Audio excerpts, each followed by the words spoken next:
ग्रामपंचायतीमध्ये पहिल्यांदाच या ठिकाणी आलो. वडपे, त्यानंतर चिंचोली खंडपे, त्यानंतर वडवली, खानिवली, मोंडोळ, शिरोळे, बऱ्याच ठिकाणी असे मी काम करत आलेलो आहे. आणि आपल्या इथे काम करण्याची माझी इच्छा आहे. आपण सर्वांनी सहकार्य केलं तर चांगल्या प्रकारे काम होऊ शकतो.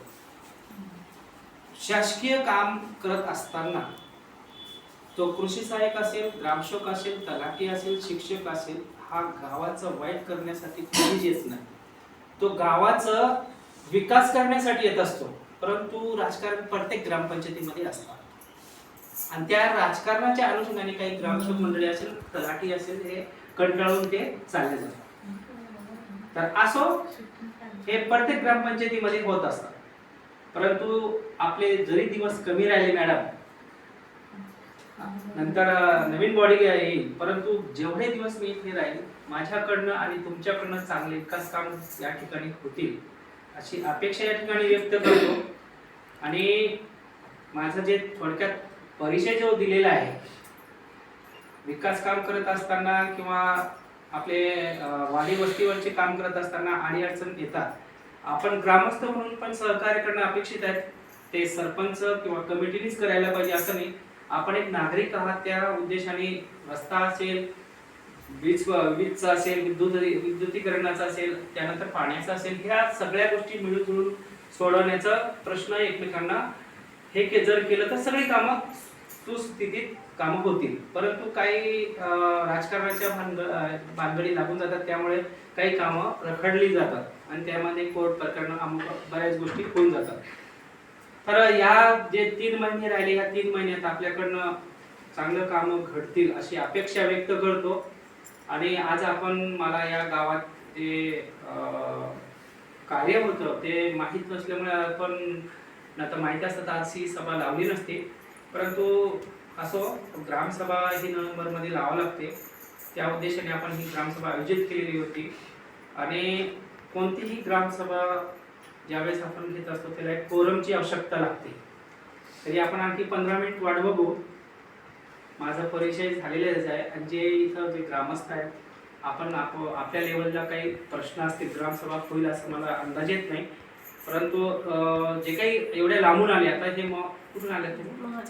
महाच्या पाड एवढे लांब काही आपल्या संवर्ग या ठिकाणी येतो, तर काहीतरी आशे मारे या ठिकाणी येतो, तर सभा नाही होणार, कोरमावळी. पण काही अडचणी असेल तर अवश्य चर्चा आपण करू. तेव्हा 15 मिनिटांमध्ये जे काही लोक येतील तर बघू आपण किती कोरम होतो. ठीक आहे, धन्यवाद. भाऊसाहेब, माझा एक प्रश्न आहे. बोला. की आपण चार्ज घेतलाय, संबंधित जे प्रमोद भोईर होते त्यांनी चार्ज सोडलाय का? ऑफिशियली चार्ज सोडलेला आहे का? ऑफिशियली चार्ज कसं असतं, प्रत्येक ठिकाणी अडचण असते. त्यांना 3 पंचायती दिलेल्या आहेत. त्या 3 पंचायती दिल्या कारणाने मला जे माझे आदेश या ठिकाणी झालेला आहे, त्या आदेशा अनुषंगाने मी ती सभा लावली. अच्छा, भारताच्या संविधानाला तुम्ही किती मानताय? बरोबर आहे. आज भारतीय संविधानाचा दिवस आहे. आज जेवढे पण सदस्य आहेत, सरपंच, यांची उपस्थिती अनिवार्य आहे की नाही आहे? नाही, ठीक आहे. रजिस्टरवर आज मला सदस्यांपैकी फक्त 4 जण दिसतात. बाकीचे लोक कुठे आहेत? तुम्ही काय अपमान करता का त्या गोष्टीचा? संविधानाला मानत नाही असं तुम्ही दाखवता का आम्हाला? असं कसं येऊन गेले? मग रजिस्टरवर एंट्री का नाही आहे?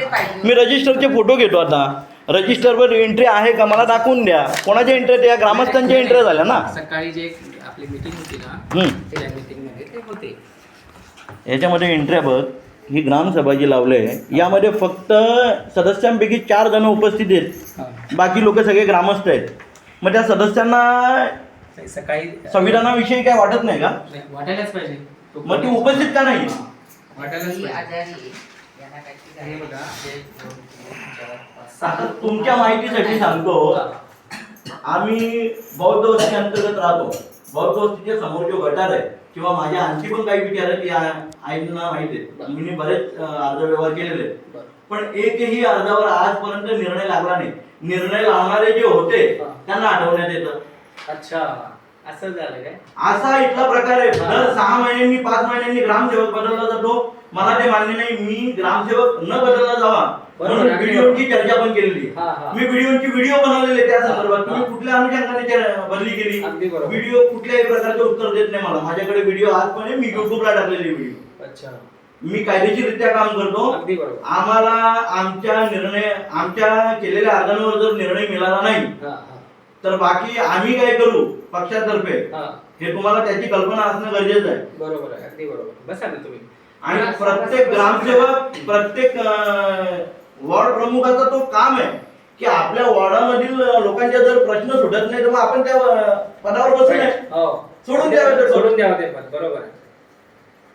आणि मला पण तुम्हाला कळकळीची विनंती आहे, जर ऑफिशियली चार्ज सोडला नसेल तर तुम्ही तिथून माघार घ्यावी. आम्हाला भोईर ग्रामसेवक चालतील जोपर्यंत निर्णय लागत नाही. कारण इथे ग्रामपंचायत अंतर्गत भ्रष्टाचार झालेले आहे. त्या भ्रष्टाचारांचं परत तुमच्याकडे अभ्यास करायला येईल. तुम्ही 2 महिने घेणार, तोपर्यंत इलेक्शन येणार.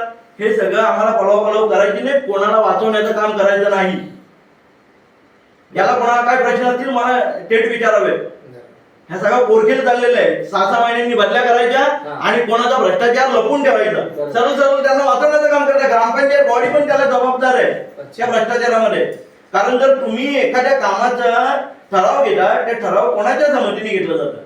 ग्रामपंचायत बॉडीच्या संमतीने घेतलं जातं ना. ग्रामसभेचं जनता ठराव करत असते आणि जी कमिटी मासिक सभेची असते त्या सर्व सदस्यांच्या समक्ष ते ठराव केला. बरोबर आहे. म्हणजे संबंधित कामामध्ये जो काय पैशाचा बोलबाला झालेला आहे किंवा अपार झालेले त्याच्यामध्ये ग्रामपंचायत सदस्य पण आले, सरपंच आले, किंवा जो ग्रामविकास अधिकारी होता नवनाथ कोहली तो सुद्धा आला. कारण 15 वित्त आयोग निधी वापरण्याचा अधिकार कोणाकडे असतो?